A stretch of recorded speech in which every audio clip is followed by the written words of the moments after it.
Bonjour Charlotte. Bonjour. Merci beaucoup d'avoir accepté cette interview. De rien, le plaisir est pour moi. Alors justement, qu'est-ce qui t'a amené à accepter cette interview? Je trouvais intéressant d'aborder le sujet de la créativité, en fait, puisque c'est un sujet qui me touche de près et de loin. Ouais. Bon, je savais que tu faisais en fait des thèmes très variés et Hmm. que donc je pouvais proposer quelque chose en ce sens. Voilà, moi je voulais parler de quelque chose qui me travaille depuis de nombreuses années, Oui. que j'ai pu un petit peu toucher du doigt il y a quelques années. Mais que je n'arrive plus à, on va dire, assouvir entre guillemets Hmm. depuis. Voilà. D'accord. Euh, alors, on a préparé cette interview ensemble et alors, de ce que tu souhaites confier, euh, quelles sont les difficultés rencontrées pour toi à l'idée de témoigner à visage découvert?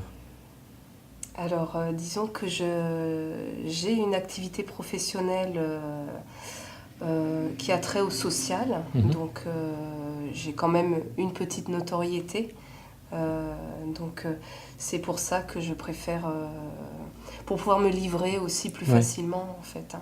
Mhm. Sinon j'aurais beaucoup d'inhibitions et Ouais. ça n'aurait pas de sens du coup de faire une interview. D'accord. Donc voilà. Ok. Alors, tu me disais en amont de l'interview que dans ton parcours, tu as toujours senti que tu avais besoin de t'exprimer par l'art et la créativité, euh, un désir remontant à l'enfance, euh, sans pouvoir se réaliser. Alors, toujours de ce que tu souhaites partager publiquement, comment tu définirais ce qui te pose problème en fait par rapport à ce sujet, par rapport à cette thématique? Ce qui me pose problème, c'est-à-dire ce qui fait que je bloque à ce niveau-là ou ce qui fait que ça me travaille. Quelle est la difficulté de manière générale que tu pourrais rencontrer avec cette question de la créativité? Euh, alors c'est le fait de ne pas réussir à en avoir, entre guillemets, ou de penser que je n'en ai pas. En tout cas, la difficulté, c'est ça. Et bon, on parle beaucoup de créativité hein, autour de Oui. nous aussi. Oui. Et puis bon, moi, j'étais vraiment persuadée de n'avoir aucune créativité. Puisque pendant des années, effectivement, j'étais assez pauvre au niveau de l'imaginaire, assez pauvre dans mes productions, même écrites, que ce soit donc au collège ou même un peu plus tard en fait, hein. Donc j'étais vraiment persuadée que bon, c'était pas pour moi, tout en ayant quand même une espèce de fascination, une attirance par rapport à ça et à des personnes qui justement arrivaient quand même à créer des choses. C'est- Euh, C'est-à-dire, en gros, enfin, d'aussi loin que tu te souviennes, tu as toujours eu l'impression en fait d'avoir été pauvre dans ton imaginaire? ah oui, Ah oui, ouais? oui, oui, véritablement, véritablement. Et puis bon, on me le renvoyait aussi, euh, D'accord. que c'était très pauvre et que donc peut-être ça a forgé aussi un peu une croyance sur moi-même, hein. Pauvre parce que tu faisais pas beaucoup de choses entre guillemets ou parce que ce que tu faisais n'était pas considéré dans le regard de l'autre? Parce que ce que je faisais n'était pas considéré en fait, hein, et puis D'accord. parce que peut-être je faisais pas grand-chose effectivement aussi. Je me D'accord. suis jamais lancée pendant des années, hein. Donc quand D'accord. je dis des années, c'est l'enfance, l'adolescence en tout Oui. cas. Oui, oui. J'avais par exemple l'envie d'écrire un livre quand j'avais une dizaine d'années. D'accord. Mais moi je considérais que c'était un rêve inaccessible en fait, hein. Un livre D'être écrivain ouais. en fait à l'âge adulte Un et livre puis qui parlerait de quelque chose à cette époque-là ou c'était pas l'objet... précis, Non, c'était l'objet livre. c'était peut-être quelque chose, oui, un roman d'aventure, quelque chose D'accord. comme ça, D'accord. mais sans que ce soit précis dans ma tête en Ouais. fait, hein. Je savais pas vraiment. Mais enfin bon, j'étais quand même très attirée que ce soit déjà par la musique. J'ai très sensible par rapport à la musique classique, Oui. très sensible même à la lecture, à l'écriture. D'accord. Écriture, musique. Écriture, musique et aussi la peinture. Mhm. Donc j'aimais beaucoup les tableaux, j'aime toujours beaucoup, enfin. Mais très jeune, j'avais quand même cette Oui. sensibilité artistique, quand même ce goût-là, en fait. Hein. Et je pense que bon, ça doit bien mener quelque part au bout d'un moment. Enfin bon. Et Donc, si tu devais résumer la problématique un peu qui t'habite actuellement, tu, tu dirais que tu manques de créativité ou que tu en as une mais que tu aimerais davantage la libérer? oui, plutôt oui. J'aimerais plus la libérer, en fait. Hein. D'accord. En fait, j'ai réalisé que j'en avais une, comme tout Ouais. le monde, en fait. Hein. On en a tous, plus ou moins. Mm. Mais c'était assez déstabilisant parce que j'ai réalisé que j'en avais plus que ce que j'aurais pu imaginer, en fait. Et Mm. donc, c'était assez perturbant puisque, justement, après, j'ai eu des soucis pour la réfréner à des moments cruciaux. C'est-à-dire qu'en fait, finalement, la croyance dans laquelle tu as baigné étant petite, sur laquelle tu avais l'impression qu'en fait, c'est pas que tu n'avais pas de la créativité, mais que ça manquait de considération dans le regard de l'autre, en fait, au fur et à mesure où tu as grandi, en fait, tu as estimé que tu en avais tout autant que les autres, voire même peut-être paradoxalement plus que certaines personnes, et qu'à ce moment-là, tu t'es dit, il faut que j'arrive à trouver des moyens pour faire sortir un peu ça. Ça s'est construit un C'est peu comme ça un ou... petit peu comme ça, mais c'est pas aussi conscient que ça quand même. Hein. D'accord.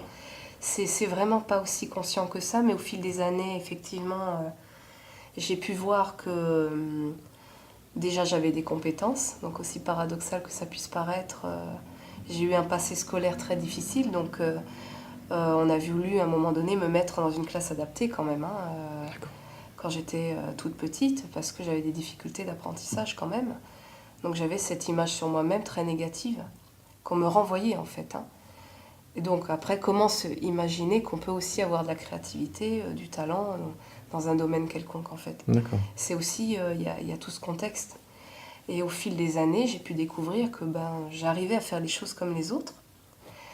Euh, et même on m'a renvoyé aussi le fait que j'avais de l'imagination, petit à petit. Mhm. Par certains travaux scolaires ou par certaines choses, petit à petit, ça a forgé aussi mon estime de moi-même. Ça l'a renforcé, en fait, au fil des ans. D'accord. Et voilà, ça a été un très long cheminement, en fait. Hein.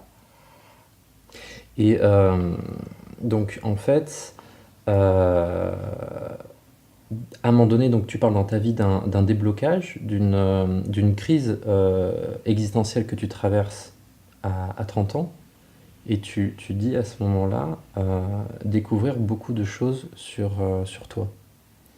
Et, quand on a commencé à préparer l'interview, je te cite, tu m'avais écrit, j'ai réussi quelque chose que je n'aurais jamais pensé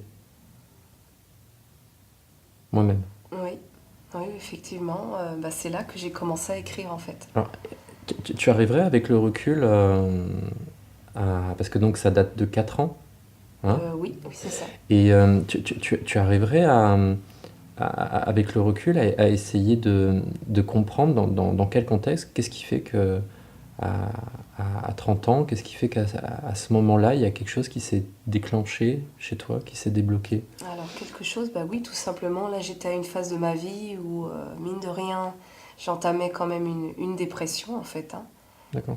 Donc, un grand vide. Il y avait un grand vide à ce moment-là. J'avais certainement besoin, peut-être, d'exprimer quelque chose à ce moment-là, ou de remplir ce vide, tout simplement, par des images, par des formes, des couleurs. Donc, même si ça passe par l'écriture, c'est comme ça que je me suis représentée. Et de revenir peut-être à certains événements de ma vie en écriture, en les écrivant en fait. Mhm. Et c'est vrai que ça a été très fulgurant, du coup. J'ai pu, grâce à ça, en fait, j'ai pu écrire beaucoup en très peu de temps. Mais est-ce que tu as eu l'impression que jusqu'à tes 30 ans, tu as traversé une sorte de longue et sourde dépression et que arrivé à tes 30 ans, tu prends conscience de quelque chose et là, il y a quelque chose qui se débloque? Ou à 30 ans, t'es mélangé à la fois par un sentiment de dépression qui vient et très rapidement, tu contrebalances en te disant Je faut que je pense fasse que un j'ai truc. plutôt Comment tu... c'était pas une longue dépression qui D'accord. devait venir, c'était vraiment lié, je Donc il pense, y a un mouvement assez rapide, au contrasté comme fait ça qui est qu'à venu. ce moment-là, Ouais, peut-être j'étais assez seule en fait. Déjà, même au niveau professionnel, ouais, déjà je travaillais seule. d'accord. À ce moment-là, j'avais assez peu de travail, donc Mhm. j'étais seule toute la journée quand D'accord, même. d'accord. Pas évident, donc au bout d'un moment, et puis j'avais peut-être des mauvaises influences aussi au niveau de mes relations, donc ça n'a pas été très bénéfique. Et puis je me suis beaucoup intéressée un peu à la littérature à ce moment-là aussi, Hmm. en découvrant plein d'auteurs, et j'étais complètement fascinée, passionnée vraiment par certains auteurs. Et j'avais aussi envie, moi, de produire quelque chose. Hmm. En fait, c'est ça. J'avais Ouais, peut-être besoin de me valoriser à ce moment-là, tout simplement, en fait. Hein. d'accord. Et, comment dire et donc, c'est à ce moment-là. Donc, bon, ça a été long. Hein. Il y a eu plusieurs mois, je pense une année, en fait, avant que ça se produise vraiment. Oui, ouais, Que je puisse enfin oser, en fait, passer ouais. à l'acte, hein, j'allais dire. Hmm. Avant, j'étais plutôt dans la lecture, dans l'imaginaire, justement, pour le coup. Mais pas trop dans le passage à l'acte de l'écriture. Et puis, à un moment donné, c'était trop pressant. Le désir était trop pressant, l'envie d'écrire, de... Qu'est-ce que tu te, enfin, qu'est-ce que tu lisais comme auteur, comme livre J'ai lu, pendant cette donc par période? exemple, j'ai découvert Boris Vian, j'ai découvert un peu Sartre, parce que je connaissais pas vraiment Sartre. Mhm. Je me suis dit, c'est quand même une erreur de ne pas connaître. Un peu les existentialistes, donc Ouais. j'ai découvert un peu tout ce milieu-là, et aussi en lisant un petit peu leur histoire, Hmm. leur vie, en découvrant en gros un peu le mode d'emploi pour devenir un artiste. J'étais un peu dans cette phase-là, donc c'était positif, mais c'était aussi négatif dans un sens, parce que ça pouvait nourrir une certaine dépression quand même, parce que c'est tellement inaccessible de se comparer comme ça à des grands comme ça. Hmm. Il y a quelque chose de très écrasant. Ouais, Donc ça a en même temps nourri un peu ce mal-être que j'avais à ce moment-là aussi. d'accord. C'était à double tranchant, donc c'est peut-être à ce moment-là que j'ai contrebalancé, comme tu disais, Hmm. pour voilà, je dirais pour pas sombrer peut-être Hmm. aussi, tout simplement. Et puis ça a plutôt fonctionné. Dans les lectures que tu avais, tu cites Boris Vian, Jean-Paul Sartre. Euh, Quel était un peu le dénominateur commun là-dedans? Qu'est-ce que tu aimais bien? Dans quoi tu te retrouvais? Dans cette espèce de philosophie Alors bizarrement, sur le coup, je me retrouvais pas du tout. D'accord. C'est ça le problème. Mais ça te parlait, c'était une Ça me lecture qui te parlait, parlait. mais bon, déjà j'aimais beaucoup le foisonnement de la pensée de ces auteurs D'accord. dans l'écriture. Oui, J'aime beaucoup ça en fait. oui, Ce qui me plaît dans la oui, créativité, c'est oui. ça. C'est de voir que c'est des personnes qui étaient capables quand même de produire beaucoup, D'accord. en peu de temps, et puis en plus de révolutionner des choses. Donc ça, c'est sûr que j'étais quand même assez impressionnée, Hmm. en admiration en fait, Mhm. hein, puisqu'en plus je les connaissais pas. Et c'est vrai que j'ai lu plusieurs types d'auteurs. J'avais lu aussi Burroughs, William Burroughs. Hmm. Je sais pas si tu connais. Mhm. Bon, c'est impressionnant quand même. Hmm. Faut pas en lire trop parce qu'après on se sent mal, on a un peu mal à la tête. Mais c'est vrai que c'est impressionnant au Ouais. niveau de la créativité, c'est quand même. Oui, en fait, ce que tu aimais chez ces personnes-là, c'est que, voilà, ça, comme tu dis, ça foisonnait, quoi. C'était Ça très foisonne, quoi. productif, quoi. Complètement, ouais, c'est Mhm. ça. C'est Donc, ça en fait. d'accord. C'était quand même dans l'idée que finalement, de ce que moi je pouvais rechercher, Hmm. enfin. C'est vrai que ça fait un peu narcissique de dire ça comme ça, mais ce que je recherchais, entre guillemets, ce que je pensais ne pas avoir du tout. Et Mhm. donc forcément, être en admiration par rapport à des gens qui ont cette capacité-là, on peut être voilà, en admiration par rapport à quelque chose qu'on n'a pas, Hmm. qu'on pense ne pas avoir en tout cas. Donc oui, effectivement, voilà. Mhm. Et donc c'est ça qui fait qu'après, au fur et à mesure, du coup, tu as senti un irrépressible besoin, à un moment donné, À d'acter un le... moment donné, oui, parce que c'est vrai qu'à l'âge de 30 ans, bon, c'est un cap 30 ans aussi. Hein. Oui. Il y a aussi ça. J'allais te demander justement s'il y avait... 30 ans, c'est un cap, et donc on fait aussi le bilan un peu de sa Oui, vie. bah oui. Et en plus, moi, j'étais dans une situation pas évidente. Aussi, au niveau amical, il y avait un vide qui s'était fait autour de moi. Au niveau professionnel, un peu aussi. Mhm. Donc, c'était... bon, bah, c'était pas facile, quoi. Et à 30 ans, je me suis aussi remémoré plein de souvenirs de jeunesse. Donc, des beaux souvenirs, mais aussi des souvenirs plus difficiles. Et j'ai fait des découvertes. Donc, c'est ce que tu me demandais avant, Oui. justement. Une découverte qui m'a un peu perturbée, que j'ai pas acceptée tout de suite, par rapport à ces fameuses compétences, justement. Mhm. Euh, donc, en fait, il s'avère que j'ai beaucoup de compétences, apparemment, beaucoup plus que ce que j'imaginais dans plein de domaines. Plein de domaines et sur le coup, c'est vrai que j'avais du mal à l'accepter. En fait, j'avais vraiment beaucoup de mal.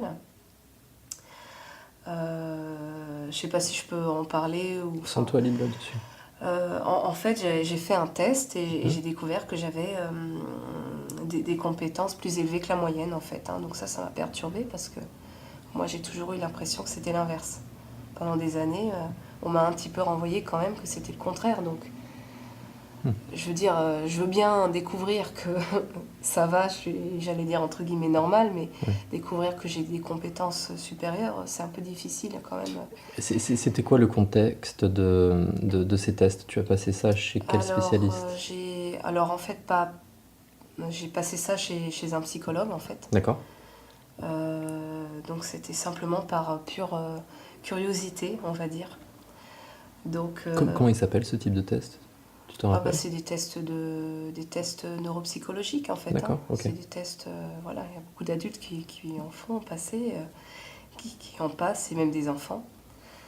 Donc oui, c'était assez. Et en Ouais. plus, dans les résultats, c'était pas du tout ce que j'imaginais. Ah ouais? Je m'étais complètement leurrée par rapport à ma propre présentation, ma connaissance de moi-même finalement.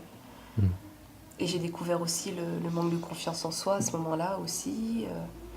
Ça, c'est avant que tu te lances dans les productions. Oui, ça Ouais, c'est deux c'est trois vraiment ans avant. avant, je Ah dirais. oui, d'accord, ok. Donc, 2-3 ans ça avant quand même. aussi, ça a fait qu'à un moment donné, ça a contribué à ce Ça a cheminement. contribué, ouais, lentement, D'accord, effectivement. d'accord. Mais donc oui, j'ai remis les choses dans certaines cases et c'est vrai que finalement avec le temps, Hmm. ça a pris beaucoup moins d'importance et heureusement, Ouais, puisqu'après, une fois que j'avais mis les choses dans les boîtes, enfin les choses dans les bonnes boîtes, j'arrivais plus facilement à m'accepter telle que j'étais finalement avec mes défauts, mes qualités et à pouvoir avancer. Donc le média écrit, l'écriture, est-ce qu'à un moment donné, ça a été un choix conscient d'utiliser ce média-là ou tu dirais c'était vraiment plus fort que toi parce que tout à l'heure tu utilisais la peinture, la musique, bah, c'est vrai que c'est un peu les deux en l'écrit. fait. Ouais. C'est un peu bizarre parce que Qu'est-ce qui fait que l'écrit c'est à la a... fois Ouais, euh, pas un choix dans le sens où la seule compétence que j'ai, on va dire que c'est surtout au niveau créatif, au niveau de l'écriture, puisqu'au niveau de la peinture, j'ai pas du tout la maîtrise de la peinture. d'accord, La musique, même si j'en fais un petit peu, j'ai jamais pu vraiment créer à ce niveau-là. d'accord. Et en même temps, bizarrement, j'étais plus poussée au niveau de l'écriture. Déjà, le fait d'écrire avec le stylo, le crayon sur un cahier, c'est quelque chose qui m'attirait Hmm, déjà au niveau de la gestuelle, rien que ça. d'accord. Et ça, Mhm, c'est. Je ne saurais pas dire d'où ça mhm, vient vraiment. mhm, Donc c'est un peu les deux.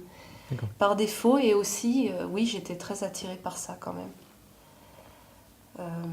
Ça venait, voilà, c'est ce qui venait le plus facilement, ce qui était le plus immédiat en fait, ce qui ne demandait pas de construire quelque chose en fait. Hmm, Puisque je me suis déjà essayée à la production, on va dire, je dirais structurée, et oui, ça a été un fiasco en fait, total. c'est-à-dire. C'est-à-dire de construire quelque chose, d'être organisé, de planifier les choses. En fait, je vois que ça ne me correspond pas du tout. Ah oui, c'est que du coup, en fait, tu as commencé à tâter un peu plusieurs styles d'écriture. D'abord, en fait, oui, j'ai tâtonné quand même, Hmm, puisqu'au départ, je voulais faire une bande dessinée. ah oui, Donc, j'avais essayé d'abord de créer un petit univers. Donc, j'ai créé l'univers assez facilement, mais par contre, dès que j'ai dû faire une histoire un peu séquentielle, c'est là que je n'arrivais pas du tout à... Déjà, ni au niveau des dessins, j'arrivais pas forcément. D'accord. Après, en plus, au niveau de l'histoire, ça me convenait pas du tout. J'ai fait 5-6 versions, aucune ne me convenait vraiment, puisque ça demandait beaucoup trop de planification. Ça me demandait trop de planification, donc du coup j'ai abandonné et je me suis mise à écrire directement. D'accord. Donc sans Oui. images finalement. Sans images, voilà. En fait, c'est ça, l'écriture est venue vraiment comme ça, sans construction en fait. Ça aussi, c'était assez particulier, je pense. Il y avait une question qui avait été justement posée euh, là-dessus, je te la cite. Euh, pour toi, en quoi l'art, et plus particulièrement l'écriture, alors est-elle une forme de libération? Et qu'est-ce qui se libère à cet instant? C'est pas évident cette question. En quoi l'art est une forme de libération? Parce que je pense que c'est déjà un moment où on n'est plus face aux contraintes justement de la pensée, paradoxalement. Hmm. Même si dans l'écriture, bizarrement, faut quand même, ça passe quand même par la pensée, mine de rien. Mais Hmm. pour moi, ça s'est pas passé comme ça vraiment. D'abord, ça a été l'émotionnel en premier. Les images, toujours associées à une musique que je découvrais en fait. Une musique me donnait l'inspiration de quelque chose en fait. Tu écoutais de la musique pendant que tu... Pas forcément, mais par exemple, j'ai découvert une chanson Ouais, qui me donnait une certaine émotion d'accord, très positive. d'accord. Et ça me donnait, comment dire, c'est pas évident d'expliquer ça en fait, hein. Ça me donnait un peu d'une couleur, ça me donnait même des images, un ensemble, comme si tout était dans une sphère mentale un peu, Mhm. avec des émotions, des couleurs, des images, une dynamique. C'était vraiment ça. Et donc c'est pour ça que je dis que c'est une libération, Mhm. puisque c'est à mon avis purement, j'allais dire, l'inconscient qui travaille à ce moment-là. Et on n'est plus dans quelque chose de réfléchi. Justement, j'ai mis de côté tout ce qui était réfléchi, puisque Mhm. justement, je suis trop réfléchie au quotidien, et donc je sais que c'est pas bon pour la créativité, justement, quand on est beaucoup trop, quand on veut trop maîtriser les choses, et je suis trop dans la maîtrise, justement. Et je pense que c'est ce qui me freine aussi. Mhm. Et là, j'ai découvert, on va dire, un petit espace, un petit espace de vie, on va dire, qui m'a permis de lâcher ça. Mhm. Donc de créer, en fait, quelque chose, mais dans l'immédiateté, justement. Dans l'instant. Oui. Dans l'instant, vraiment. Mhm. Et c'est ça qui était à la fois excitant et à la fois difficile, c'est que si je dépassais cet instant, si j'attendais trop longtemps, je perdais les idées, je perdais les émotions et je pouvais plus du tout écrire ce que je voulais écrire. Même si je Mhm. prenais des notes pour le lendemain, par exemple, c'était plus pareil le lendemain. J'avais plus l'émotion qui allait avec. Et c'était plus pareil, c'était beaucoup plus terne, beaucoup plus... c'est un peu comme une drogue, un peu le truc finalement. C'est comme quelqu'un qui prend des tripes, il est dans son trip, il est à fond, donc... et c'était un peu cette impression-là quand même, hein. C'était cette impression en fait, hein. Donc, et c'était justement, il y avait un certain foisonnement aussi. Euh, C'est-à-dire qu'à la fois, je pouvais déjà avoir une idée de ma nouvelle, par exemple, de manière globale, Mhm. mais sans savoir exactement de quoi j'allais parler dans les détails. Mais après, ça se déroulait assez facilement quand même. D'accord. Il y avait bon, quelques moments de tâtonnement quand même, hein, des moments d'hésitation quand même, hein. Mais bon, ça allait quand même, hein. J'arrivais à dérouler le fil assez facilement, à travailler plusieurs heures avant de sécher, j'allais dire, et de reprendre par exemple le lendemain Mhm. ou quelques jours après. Je veux dire, bon, c'était quand même quelque chose d'excitant quand même, hein, ça, il faut avouer. Mhm. Surtout par rapport à l'image que j'avais de moi-même avant. Mhm. C'était complètement l'inverse, l'image inverse finalement. Donc voilà.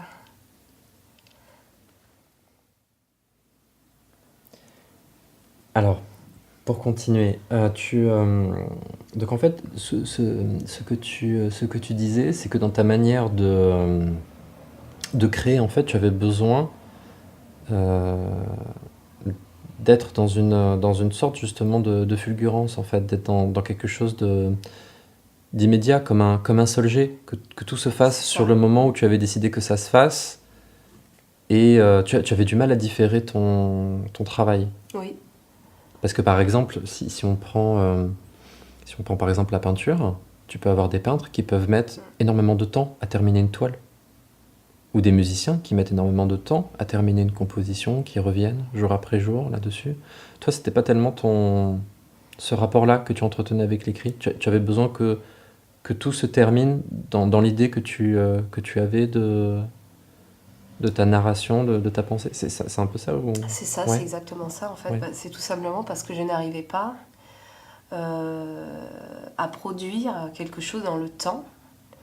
Hmm. Alors c'est un peu... Il y a deux choses en fait. D'une part, il y a le fait que quand j'essaye justement de mettre plus de temps, après je vais faire intervenir plein de mécanismes de défense, un petit peu du style vouloir maîtriser les choses, vouloir construire les choses, vouloir faire mieux, vouloir ci, vouloir ça. Et j'ai remarqué que finalement c'est ça qui entravait en fait ma spontanéité en fait, hein, c'est ça. Donc j'ai mis aussi des années à comprendre ça. Entre guillemets, je me lâchais pas parce que je voulais toujours quelque chose de parfait, etc. Et puis un beau jour, j'ai produit quelque chose, même si c'était pas terrible. L'important, c'était de pouvoir produire, en fait, hein. Oui. Et donc, c'était très spontané. Dans un premièrement, c'est ça. Et deuxièmement, il y avait aussi euh, que aussi, voilà. Après, j'étais prise par les idées. Même quand je voulais m'arrêter d'écrire, j'avais encore des fois des idées qui venaient. Mhm. Et comme je disais avant, si je les mettais pas sur le papier tout de suite, elles disparaissaient, elles s'évaporaient. Ou alors le contenu pouvait rester, mais l'émotion qui était rattachée à cette pensée ou cette idée Oui, disparaissait le lendemain, par oui, exemple. Donc c'est oui, fini. oui. Des fois, je me suis dit, bon, là, je suis fatiguée, je vais reprendre demain. C'était pas pareil, hein. Mhm. Donc c'est pour ça que j'étais un peu Mhm. contrainte de faire un peu quelque chose de très massé, très condensé dans le temps. Par exemple, une nouvelle en une journée, une nouvelle de 15 pages en une journée, par exemple, ou une après-midi, c'était ce que ça me prenait, et je ne pouvais pas faire plus. Et, euh, et surtout la dernière, celle que tu as lue, la Oui. plus importante, qui est quand même très, très longue, ça m'a pris en tout un mois entre la création, les temps de pause, la relecture, le fait de devoir bidouiller des corrections. Et j'en pouvais plus. Au bout d'un mois, j'avais envie de passer à autre chose. Je devenais un peu dingue en fait, parce que ça n'arrêtait pas quoi. Mhm. Et je me suis dit, bon là j'en ai marre, j'ai envie de faire des choses plus légères, justement de mettre une pause, parce que c'est aussi épuisant, psychiquement épuisant. Donc je pense que je pourrais pas écrire quelque chose sur 6 mois, un an, comme font certains auteurs, un roman en un an par exemple. Je n'y arriverai pas parce que au bout d'un moment j'aurais déjà trop ce sentiment d'inachèvement et au bout d'un moment si j'arrête je perds le fil complètement. Donc la difficulté D'accord. c'est ça la contrainte. Donc c'est de faire des choses assez courtes finalement. C'est pour ça que j'ai opté pour des nouvelles et pas Oui. pour des romans Mhm. Mhm. par exemple. Parce que j'ai vite compris que les romans ça mettrait trop de temps et trop. Puis bon, il y avait la crainte aussi de la page blanche pendant 6 mois, c'est aussi quand même assez anxiogène, hein. Donc, Je préfère stresser pendant 2 jours que mhm. pendant 6 mois, j'allais dire, sur quelque chose. Donc, cette période de production artistique, ça a duré environ 6 mois, Oui, c'est je ça? dirais ça. Et tu Tu as produit combien de nouvelles? Ça constitue combien de pages pour chacune de ces nouvelles? Tu pourrais développer un peu ce que tu as produit? Oui, alors déjà le premier mois, il y a eu une trentaine de petits poèmes. Oui, Après les 5 autres mois, il y a 7 nouvelles, oui. de toutes les tailles. Ça va de 10 pages à 80 pages. Mhm, Une moyenne de 20 pages, on va dire, 25 pages peut-être, mhm. je dirais en moyenne. Après, il y a eu des interruptions, hein. C'était pas 6 mois non-stop. D'accord. Ça pouvait être la première nouvelle, bon, j'ai écrit la première nouvelle en une après-midi. La semaine d'après, j'ai écrit la deuxième. Le mois d'après, au bout d'un moment, je m'essoufflais quand même. J'avais plus de paresse. Donc le mois d'après, j'en écrivais une troisième. Pareil, sur 1 ou 2 journées, une journée.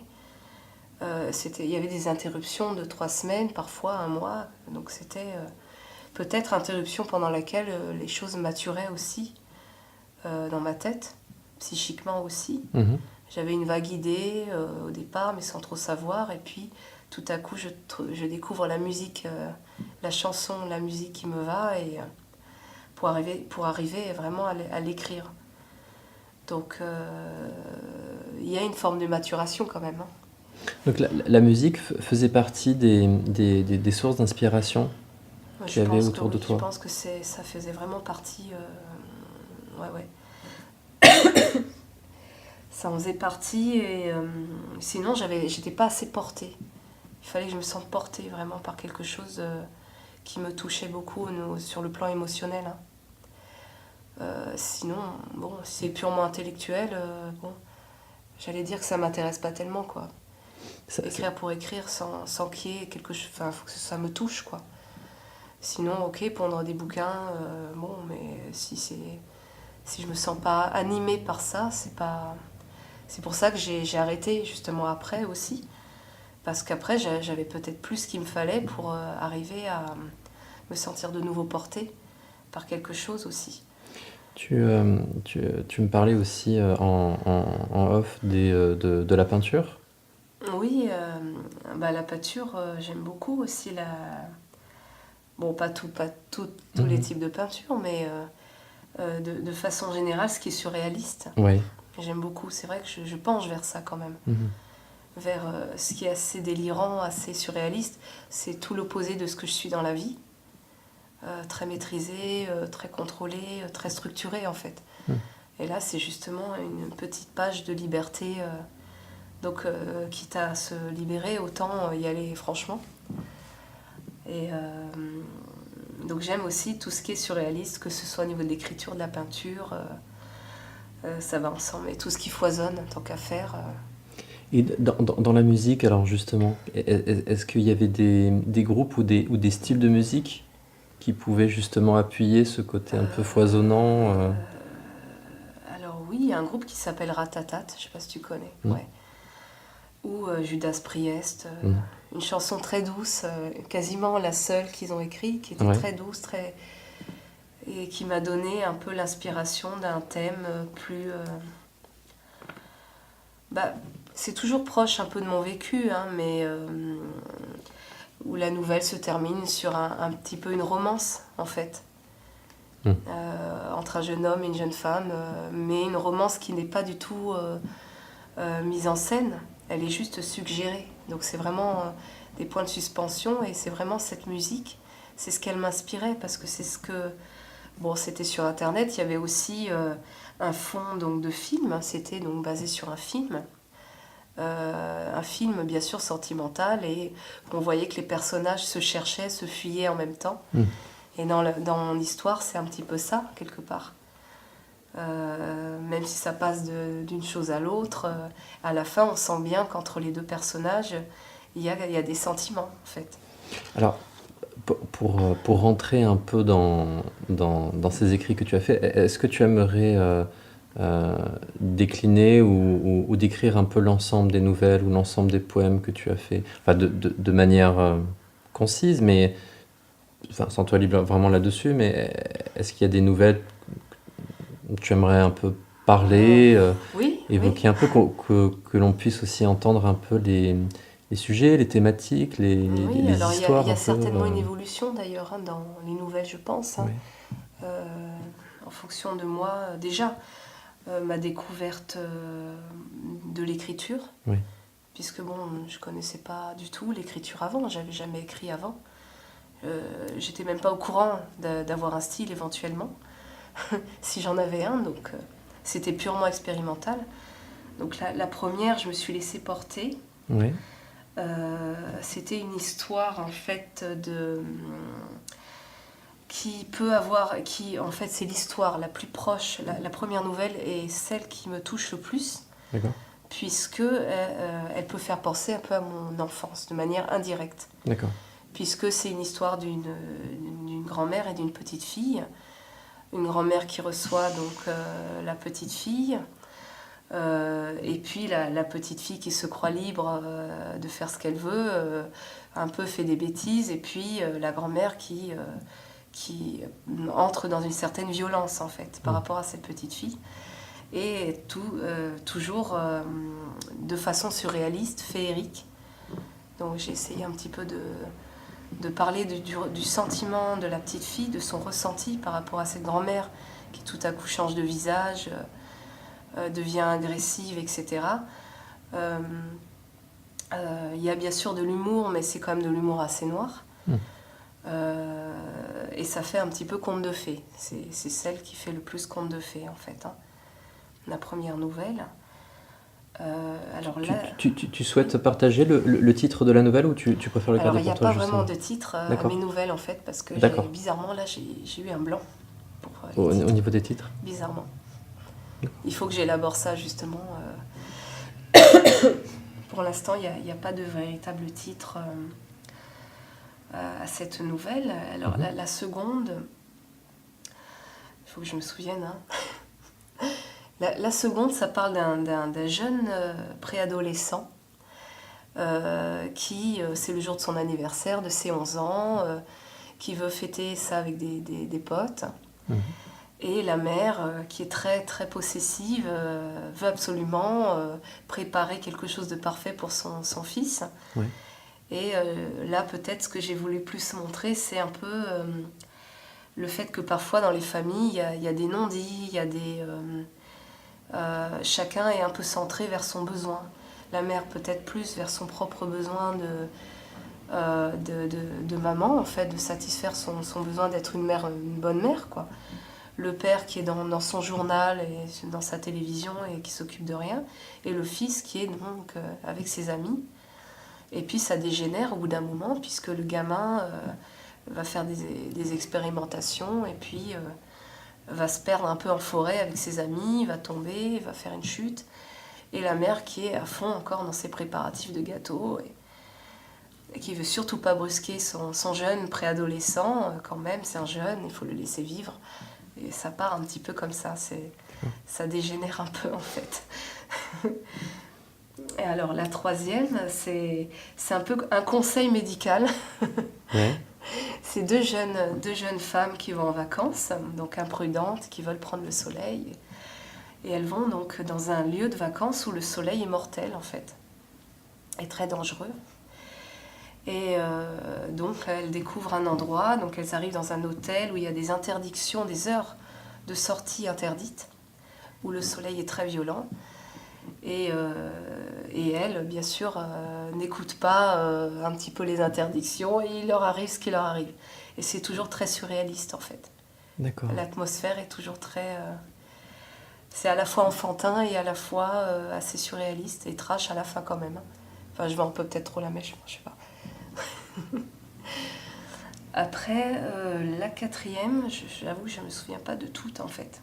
Il y en a une où c'est un peu, ça parle du travail de quelqu'un qui angoisse en fait à l'idée d'arriver en retard au travail.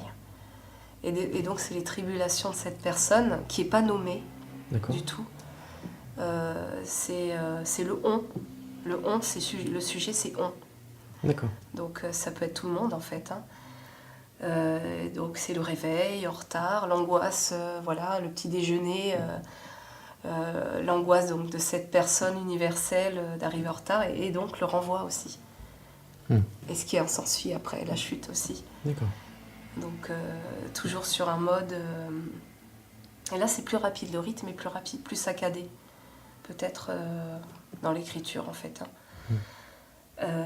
Après, donc il y en a une autre, bon, c'est une pure bêtise, une autre, c'était juste pour m'amuser. Mhm.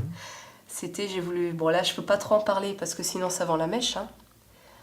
Un peu, ça fait un peu film d'horreur. Un personnage qui est coincé dans une espèce de galerie purulente avec des bêtes un petit peu visqueuses et qui essaye de s'en sortir. Mais au final, c'est comique. D'accord. Au final, c'est drôle quand même. Je pense que je peux pas en dire plus, sinon ça gâche le truc. Surtout dans une nouvelle. Donc, Ouais. Alors, il y a aussi donc, voilà, cette histoire dont je parlais avant. Donc, c'est l'histoire d'un jeune homme qui va présenter son mémoire de Master 2. Mhm. Mémoire donc, dans une discipline inventée. D'accord. Donc, c'est la pymose, en fait. Il a présenté son mémoire de pymose. Ouais. Donc, c'est une théorie. Donc, il va défendre cette théorie. Et il se fait complètement casser par le jury qui lui avait dit qu'il fallait plutôt présenter l'osmose, défendre l'osmose. Et donc, il rate son mémoire. Et donc, c'est l'histoire donc, de ce jeune homme qui sort donc dégoûté de l'université et qui est rattrapé par cette jeune femme qui essaie de lui remonter le moral. Et voilà. Et donc, il se passe plein de choses aussi. Après, voilà.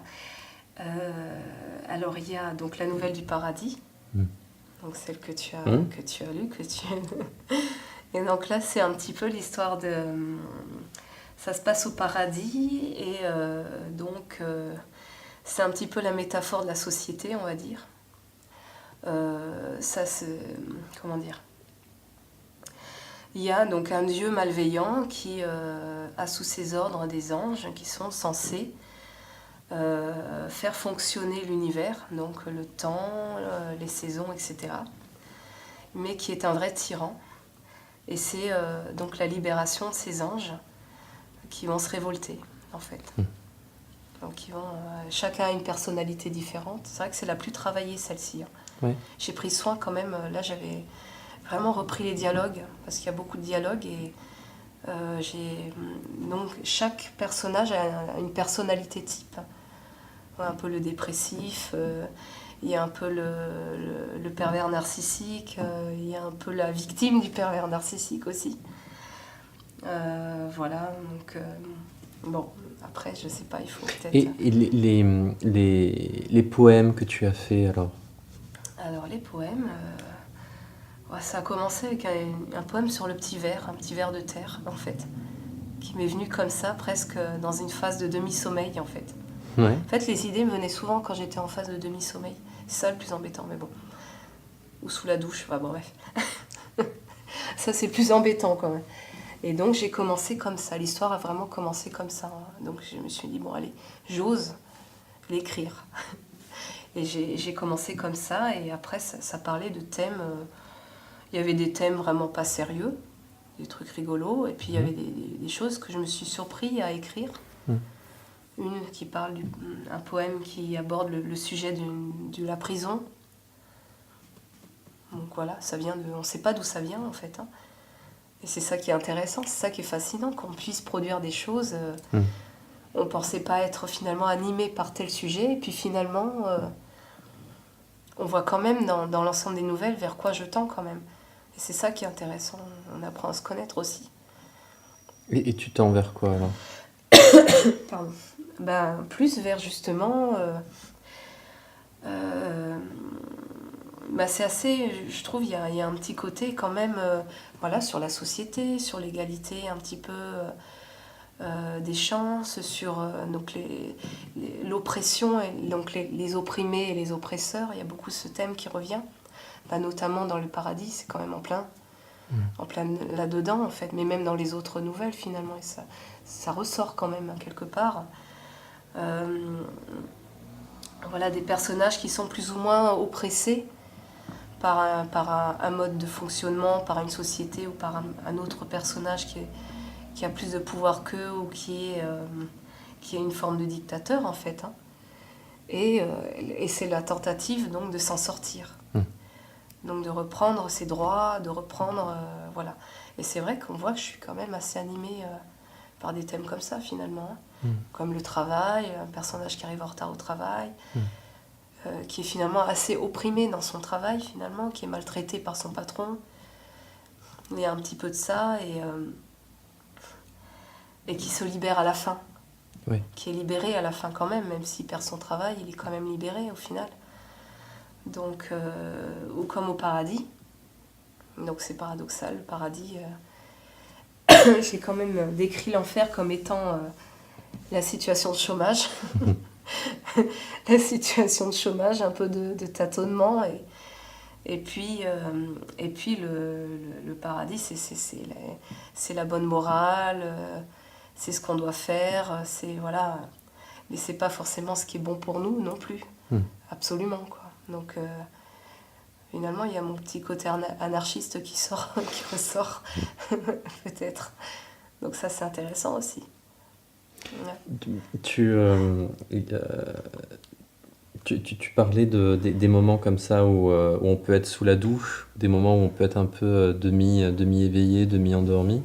C'est marrant, qu'est-ce qui fait que il peut y avoir des espèces de moments un peu de créativité Je dans pense ces que temps-là? c'est les moments où justement j'ai pas l'esprit occupé par quelque chose, à mon avis. Mm. C'est le moment de détente, c'est les moments de lâcher prise, c'est comme quand j'étais dans le bus, par exemple, dans le bus, une demi-heure de bus, c'est vrai qu'en regardant la mer, je me prenais un peu à rêver, je voyais déjà même des images. Mm. Alors je me suis dit, mince, si j'étais peintre, je pourrais faire un super tableau là. Mais voilà, je veux dire, ça reste pas longtemps, donc c'est ça qui est dommage. Mais c'est vrai que si j'avais la compétence, on va dire, de la peinture, j'ai aussi des images pour des dessins aussi. Tu as déjà essayé de dessiner? Tu as fait des J'ai esquisses? déjà essayé, ouais, j'ai fait des esquisses, quelques Ouais. esquisses, ouais. Tu les as gardées? Tu en es content Je sais pas du tout si je les ai gardées en fait. Ouais. C'était sur un bout de papier Mhm. que j'avais sous la main, mais Mais tu t'es probablement. essayé à ce genre Je de... me suis un petit peu essayée, oui, plutôt contente quand même. Ouais. Ouais, ouais.